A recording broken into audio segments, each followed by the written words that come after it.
कानून को मोड़ने के लिए आखिर क्या चाहिए? कभी-कभी ताकत नहीं, बल्कि एक तेज दिमाग और हिम्मत। ये कहानी है एक नौजवान वकील डॉक्टर B.R. अम्बेडकर की, जिन्होंने एक ऐसे सिस्टम का सामना किया जो उन्हें पहले ही दिन से बाहर कर देना चाहता था। जरा वो सीन सोचिए। डॉक्टर अंबेडकर अपना काला कोट पहने पहली बार बंबई की अदालत में कदम रखते हैं। कमरे में जो कानाफूसी चल रही थी वो अचानक एक चुभने वाली खामोशी में बदल जाती है। उन पर टिकी हर नजर में स्वागत नहीं बल्कि एक गहरी दुश्मनी थी। बात सीधी थी। एक दमित समाज से आने वाले वकील की सिर्फ मौजूदगी ही वहां बैठे ऊंची जाति के वकीलों के लिए एक अपमान जैसी थी। ये सिर्फ शब्द नहीं थे, ये एक तंज था, एक जहर भरा तंज। एक अहंकारी वकील ने ये कहकर डॉक्टर अंबेडकर को उनकी जगह याद दिलाने की कोशिश की थी। ये वो पहली दीवार थी जिससे उन्हें अपने करियर के पहले ही कदम पर टकराना पड़ा। तो इस गहरे अपमान का जवाब उन्होंने कैसे दिया? क्या वो गुस्से से चिल्लाए? नहीं, बिल्कुल नहीं। उन्होंने सिर्फ एक शांत मुस्कान दी, अपनी कुर्सी उठाई और अदालत के बाहर बैठ गए। ये उनके चरित्र की गहराई को दिखाता है कि असली लड़ाई शोर से नहीं बल्कि ज्ञान और धैर्य से जीती जाती है। और ठीक इसी तनाव भरे माहौल में एक ऐसा केस आता है जिसे छूने तक की हिम्मत किसी में नहीं थी। एक ऐसी नामुमकिन पहेली जो डॉक्टर अंबेडकर के ज्ञान की सबसे बड़ी परीक्षा लेने वाली थी। मामला बहुत ही गंभीर था। एक अमीर सेठ का इकलौता बेटा फांसी के फंदे का इंतजार कर रहा था। सेठ ने बंबई के हर नामी वकील का दरवाजा खटखटाया, लेकिन हर जगह से जवाब मिला ना। सबूत इतने पक्के थे कि किसी को कोई उम्मीद की किरण नजर ही नहीं आ रही थी। और फिर कहानी ने एक अजीब मोड़ लिया। उसी अहंकारी वकील ने सेठ की बेबसी का मजाक उड़ाते हुए उसे डॉक्टर अंबेडकर के पास जाने को कहा। ये एक भद्दा मजाक था, लेकिन कहते हैं ना, डूबते को तिनके का सहारा। तो अब कहानी उस मोड़ पर पहुंचती है जहां एक नाउमीद पिता की मुलाकात उस वकील से होती है जिसे दुनिया ने ठुकरा दिया था, लेकिन जिसके अंदर ज्ञान का एक अथाह सागर था। ये शब्द उस पिता के थे जिसकी आवाज में शायद उम्मीद की आखिरी किरण बची थी। सोचिए, जब शहर के सारे दिग्गज हार मान चुके थे, तब उस पिता को डॉक्टर अंबेडकर में एक विजेता दिखाई दिया। उसे यकीन था कि ये वो इंसान है जो पूर्वाग्रह को नहीं बल्कि कानून की नब्ज को पकड़ सकते हैं। डॉक्टर अंबेडकर को उस पिता के दर्द में अपनी माँ की वो सीख याद आ गई कि एक निर्दोष की जान बचाने से बड़ा कोई धर्म नहीं होता, और उन्होंने वो केस फाइल उठा ली जिसे हर कोई जहर समझकर छोड़ चुका था। और यहीं से कहानी में असली रोमांच शुरू होता है। जब डॉक्टर अंबेडकर ने उस फाइल को पढ़ा तो उन्होंने आखिर ऐसा क्या देख लिया? वो कौन सी छोटी सी डिटेल थी जो बंबई के सारे कानूनी धुरंधरों की नज़रों से छूट गई थी?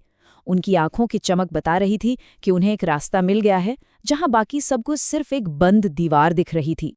चलिए वापस अदालत के कमरे में चलते हैं। हवा में भारी तनाव है और एक नौजवान की सांसें फैसले का इंतजार कर रही हैं। आखिरी सुनवाई शुरू हो चुकी है। जज ने डॉक्टर अंबेडकर से अपनी दलील पेश करने को कहा। पूरी अदालत की नजरें उन पर टिक गईं। सबकी सांसें जैसे थम सी गईं। ये वकील अब क्या करने वाला है? इन शब्दों ने जैसे कमरे में धमाका कर दिया। हर कोई हैरान। पिता का दिल तो जैसे बैठ ही गया। उसे लगा कि उसकी आखिरी उम्मीद ने भी उसे धोखा दे दिया। क्या क्या ये वाकई अंत था? जज भी हैरान थे, पर वो क्या करते? प्रक्रिया से तो बंधे थे। बिना किसी नई दलील के उन्होंने पुराने सबूतों के आधार पर लड़के को दोषी करार दे दिया। फांसी की सजा की पुष्टि कर दी गई। खेल खत्म लग रहा था। लेकिन कहते हैं ना, जीनियस अक्सर वहीं छिपा होता है जहां कोई देख नहीं रहा होता। डॉक्टर अंबेडकर का असली दांव तो अभी बाकी था। ये एक ऐसी कानूनी बारीकी पर टिका था जो इतनी छोटी लेकिन इतनी शक्तिशाली थी कि वो सब कुछ बदलने वाली थी। ठीक उस पल जब पुलिस उस लड़के को ले जाने के लिए आगे बढ़ी, डॉक्टर अंबेडकर अपनी सीट से उठे।